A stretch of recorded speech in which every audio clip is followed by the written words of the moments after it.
This is The Mint on ZTN Prime. I'm broadcasting to you from our ZTN studios in Zimbabwe's capital, Harare. I'm Eben Mabunda.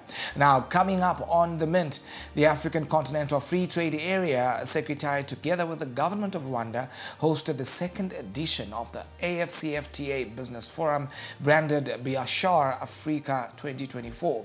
This event was held at the Kigali Convention and Exhibition Village in Rwanda from the 9th to the 11th of October 2024, under the patronage of His Excellency President Paul Kagame, of course, of the Republic of Rwanda. Running under the theme, Dare to Invent the Future of the AFCFTA, the forum offered a dynamic platform for dialogue between African public and private sectors, multinationals and key stakeholders. It also explored the challenges and opportunities in building regional and continental value chains and establishing reliable supply chain networks, critical to unlocking the full potential of intra-Africa trade. Now, in today's program, we speak to Dr. Kudzanai Vere, the Chief Executive Officer at the Institute of Entrepreneurs, who attended the forum. Now, the Mint to be right back. Don't go anywhere.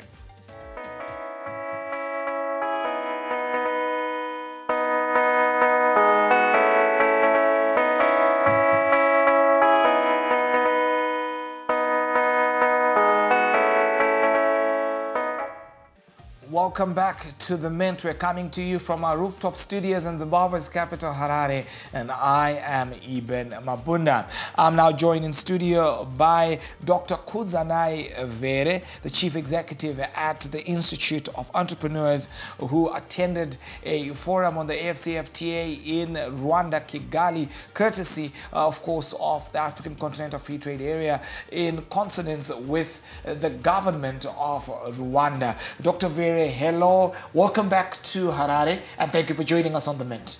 Thank you so much, Ebert. Thank you so much for having me around. Fantastic. To get the ball rolling, let's speak about, the conference that you recently attended. Tell us more. Thank you so much. It was a vibrant forum, so to speak, where we were gathered to obviously talk and tell more about the story of African continental trade and what it means to all the African countries that gathered and those that didn't manage to come.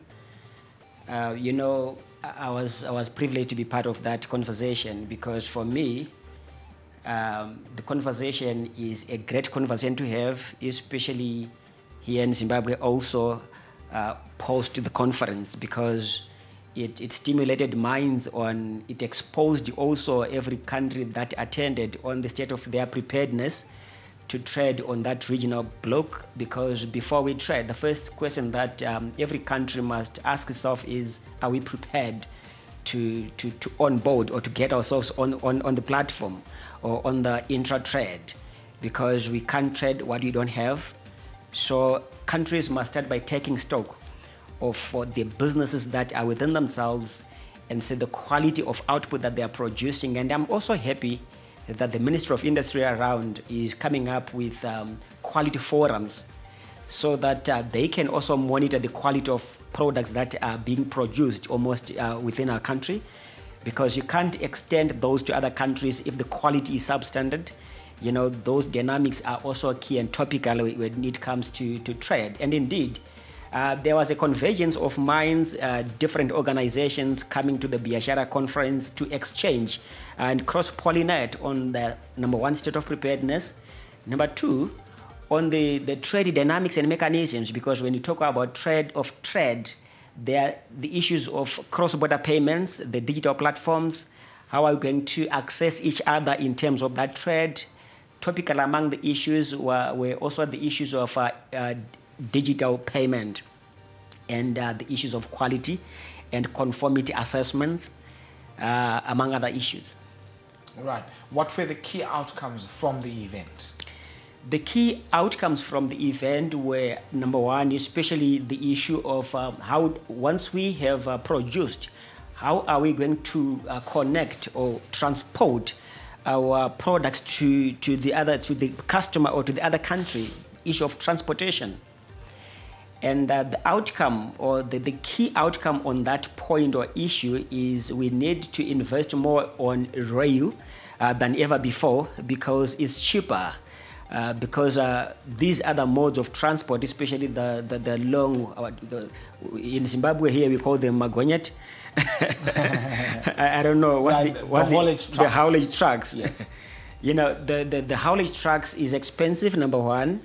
Our borders, not also the system that is being used at the borders, you see a 7 kilometer or a 70 kilometer stretch of those haulage trucks parked, waiting to be cleared at the border. 70 kilometers. 70 kilometer.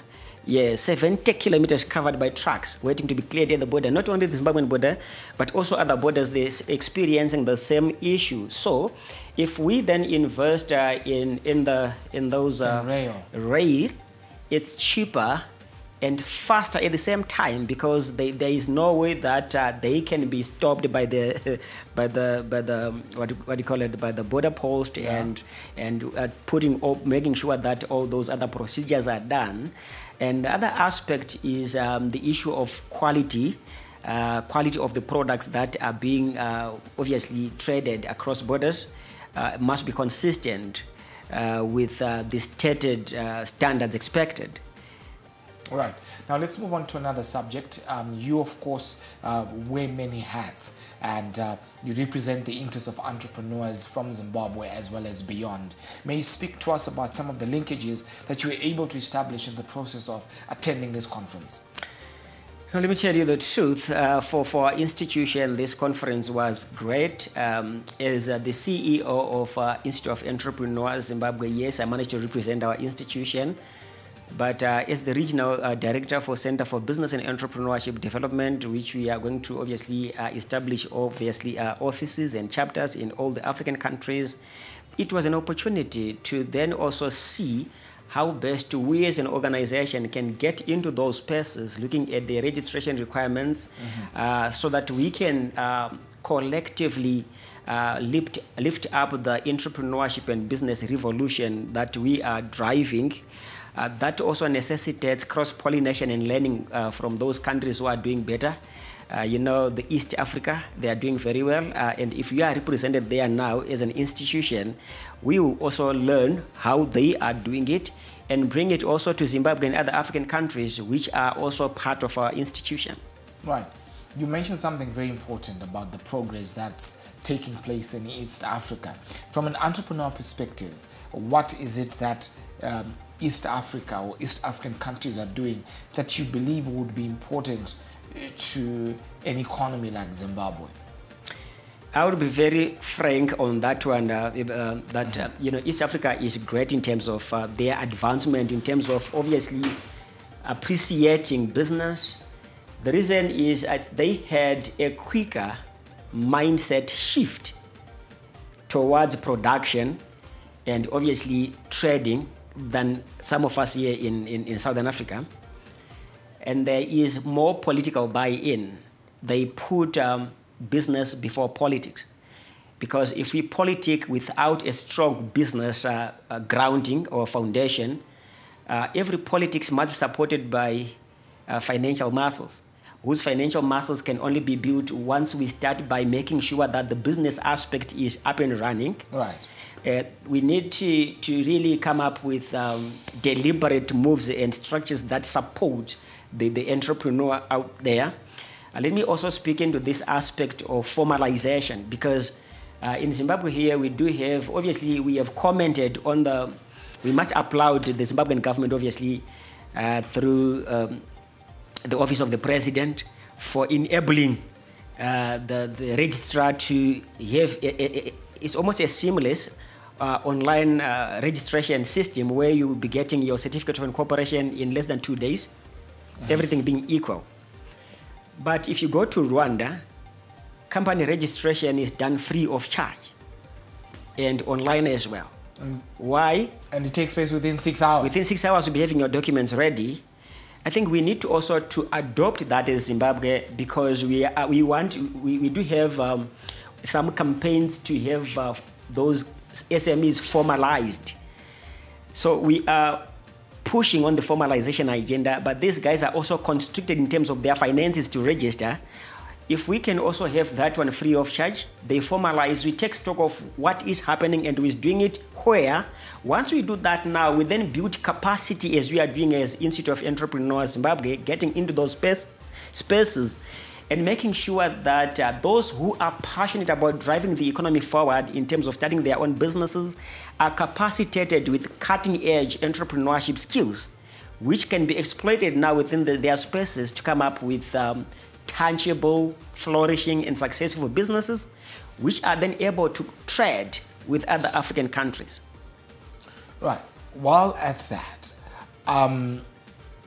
many of these SMEs that we have in the country, these informal businesses, they often complain that there are several costs, overhead costs that they have to deal with in the process of formalization or as they formalize. There are several taxes, some of them are municipality fees, and you know, it runs through many portals. A good example is the tourism sector, where there are 17 tax heads that must be dealt with from different perspectives, that one as a tourism player must navigate in the course of doing business. Now my question to you is this: what should or could be done to encourage the greater participation from a formalization perspective by many of the unregistered MSMEs that we have in Zimbabwe?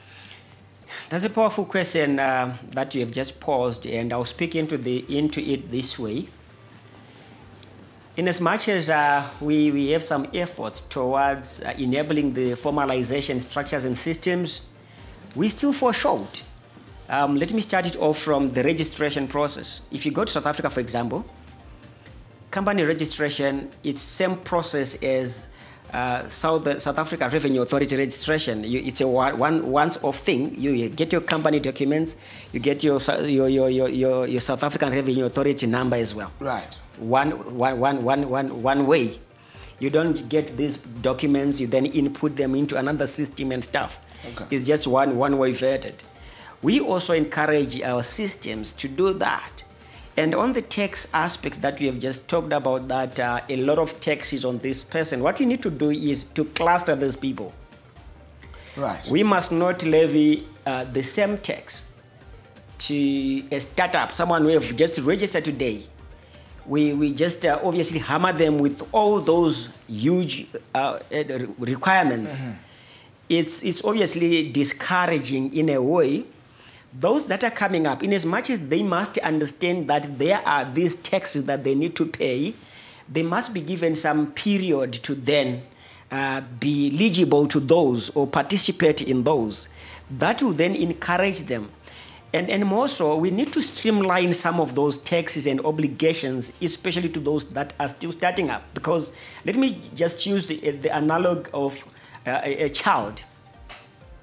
When you have your child today, you breastfeed them for some prescribed period. Why do we do that? Because they are building their tissues and muscles. Then ours, we're exposing them to those hard and fast things before they are actually on their toes. That's why most of them, they do fail in the process. Let's leave them to stand on their toes, breastfeed them first. And when they now can stand, then we introduce some of the tougher things to them. They must know that they exist. But there are some which are so punitive in nature that we must somehow do away with in order for us to be encouraging these guys to be on board and obviously be contributing effectively on the national platform in terms of now then looking at how they can trade with other countries. Right. And of course, there are several aspects to look at. From a technological perspective, what should or could Zimbabwe do at this point where entrepreneurship is concerned?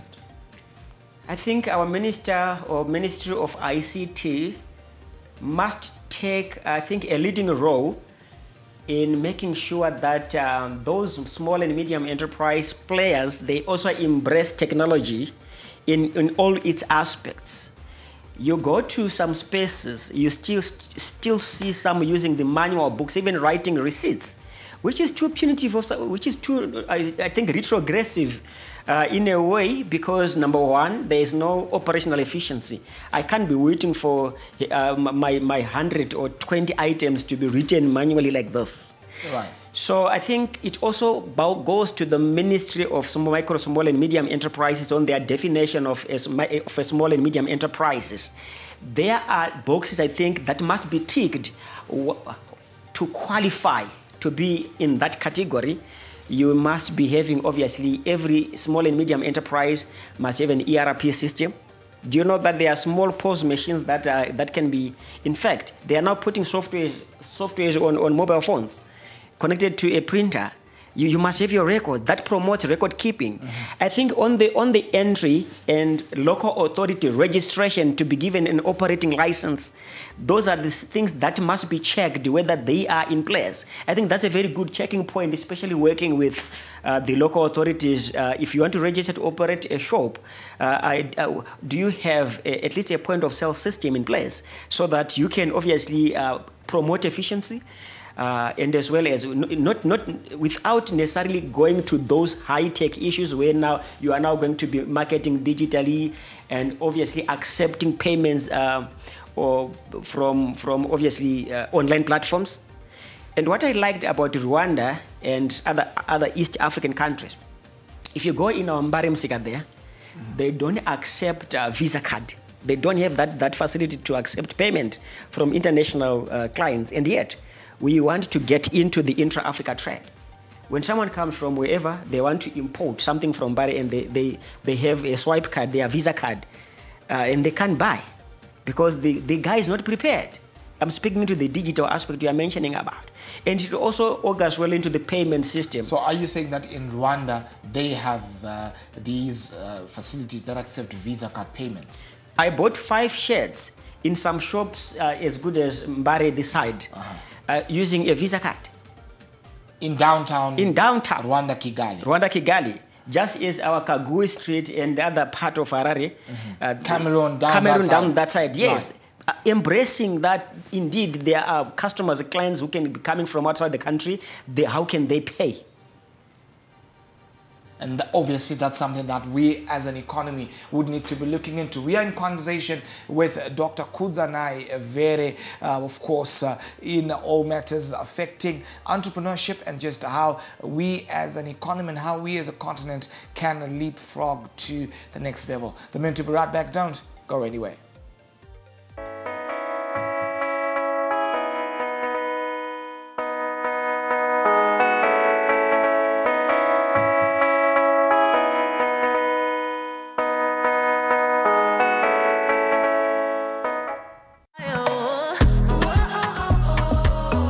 Welcome back, gospel music lovers, to another season of My Ultimate Gospel 10.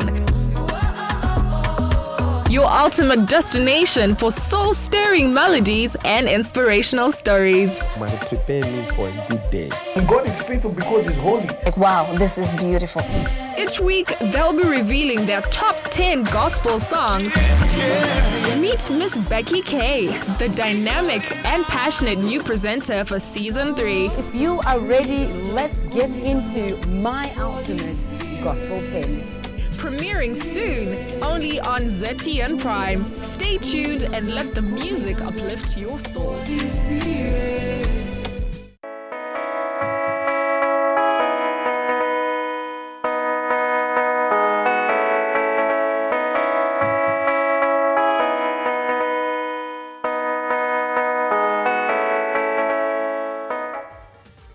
Welcome back to The Mint. We're coming to you from our rooftop studios in Zimbabwe's capital, Harare, and I am Eben Mabunda. We're in conversation with Dr. Kudzanai Vere on the African Continental Free Trade Area. Now, picking up from where we left off, Dr. Vere, the subject of the African Continental Free Trade Area. Why is it important? Where are we as an African economy in terms of the operationalization of that trade bloc? I think we are leapfrogging. We are not yet there as the Southern Africa or Southern African countries. And what I'm happy about is the conversations that we continue to have at forums such as the BIASHARA Forum 2024, which just ended on the 11th. What those do now, they remind us, they activate our conscience with regards to the need for each and every African country to participate into that regional bloc.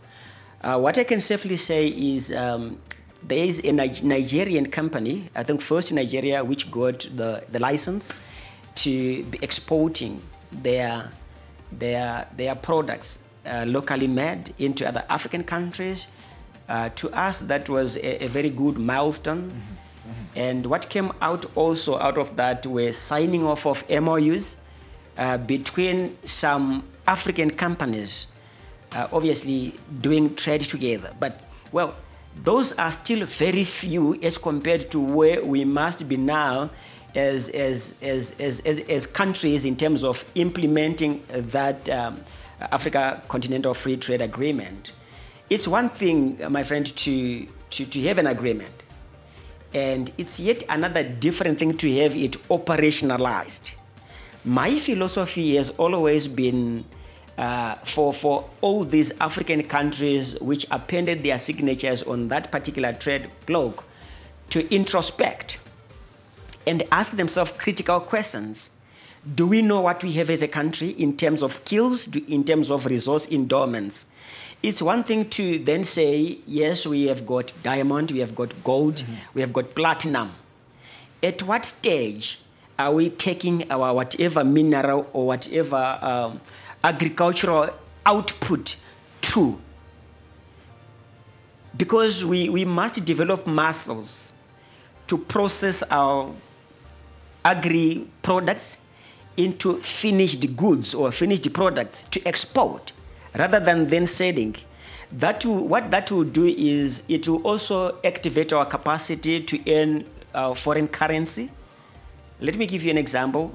It's a well-known example, though, of the toothpick that you know we continue to import. Yes. Toothpick. Yes, Zimbabwe is importing toothpicks. And yet, I don't know whether, maybe I stand to be corrected. Unless there is a special tree that manufactures, that is ingredient to the toothpick manufacturing process. But if these are the pine trees and all these other local woods that we have, definitely we need to upgrade ourselves and be prepared. I'm talking of the preparedness here. Which brings me to my next question. Is Zimbabwe ready for the AFCT, FTA? Is Africa ready for this platform? And there are also issues to do with tariffs and so forth and so on. May you speak a little bit on that? I'm happy that the issue of tariffs was discussed in length and in greater detail. In Kigali, and we are softening those issues as Africa. At what pace? Are we moving at the right pace? I can say we are not yet at the right pace because, like I mentioned, that our own Minister of Industry is now working on the quality forums. It's an initiative that are being established because unless we are confident of the products that we are producing locally, they are meeting specific standards of quality, then we can then say we are ready. Because if there is no synchronization of ND2H, or I'm talking of window frames here, that everyone who is producing a window frame in Zimbabwe standard, go to Mbaremsika standard, go to Tunguiza standard, go to Hauna down there is standard, then we are not yet there, because those are the issues that we consider when we talk of intra-Africa trade. Because no one is going to be dumping or accepting things that are of a poor quality or of poor standards because of the borders has been opened. And what we must also promote in a very big way is our small and medium enterprises. If you harness the potential that is endowed on these SMEs, let me just say, SMEs, they do have potential energy. You know potential energy? Yes. Potential versus potential kinetic. Energy is stored energy. Yes. We do have vast of that in Africa in terms of our SME deposits, as in those deposits.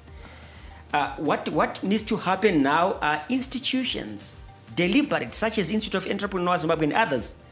I'm happy that we have signed an MOU with the Ministry of Youth to activate our youth in terms of entrepreneurship development, to then unleash the potential energy in most of our SMEs into kinetic energy. Because right now, it's potential.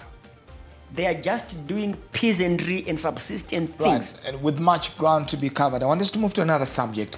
The Ugandan manufacturer is described as a daunting nightmare, the poor state of transport infrastructure connecting to the continental markets, listing it as a leading bottleneck, blocking Uganda's ability to leverage the African Continental Free Trade Area market opportunities. At the conference in Rwanda that you recently held, my question is, how big is this challenge, and what were some of the solutions that were proffered there? Like I mentioned earlier on when we were starting off the conversation, I think we roughly mentioned in passing on the issue of transportation. Yes. Transportation remains a bottleneck not only in Rwanda but in most African countries, because like I mentioned that the modes of transport that we are using right now, they almost take forever for something to reach their destination, and yet people need to use it. The most prevalent mode of transport are haulage trucks, because most of these goods that we are carrying, they are heavy, and they need obviously something that has got capacity. So these are the same trucks that we're talking about. They, in some countries, they stretch to 70 kilometers at the border post, waiting to be cleared. So the solution that was unanimously agreed on at that level is to invest in rail. Rail now, number one. How strategic is the sea transportation system? I know that you spoke about the rail. Let's move on to the sea. What sort of measures could be put in place to ease that transportation there? For countries, well, that are obviously close to the sea, it's a bit cheaper, and somehow maybe we can't talk of the fastness of that, because the sea transport is not as fast as the trains can be, because we are talking of the bullet trains that carries people. They must also be inactivated to also obviously increase and improve on the speed of the trains that carries the goods. The reason why they advocated for the rail is it's faster as compared to the haulage trucks. Right, and of course brings that ease there. That easiness plus the cost. Very quickly, just before we go, in 1 minute, may you speak about the aspect of skills transfer and the visa restrictions and regulations on the African Continental Free Trade Area? Those are obviously going to be things of the past at full implementation, because the visa requirements, they are obviously being scratched off. Like traveling from Zimbabwe to Rwanda, you don't need it. Traveling from all these other African countries, you don't need it, because if the visa requirement still exists, and in fact, let me just give you an experience. I was in Kenya, then I was obviously to sleep in a hotel that is outside the what do you call it? The airport. The visa application is just online, and you don't pay anything, just a formality. Which is what we need. In 2 minutes, you'll be having it responded, and having your visa. And that's something that we certainly need across the continent. 100%. Of course, there, Dr. Kuzana Ivere, the Chief Executive at the Institute of Entrepreneurs, who joined us on the Minister. Thank you for speaking to ZTN Prime. It's a pleasure. Thank you so much for having me around. And that's a wrap on this episode of The Mint. Do follow us on social media handles, the Zinc Papers TV network, as well as at ZTN Prime. I'm Eben Mabunda, the money man. Let them do what they do. When we do what we do, we mean business. Thank you for watching, and have a great week.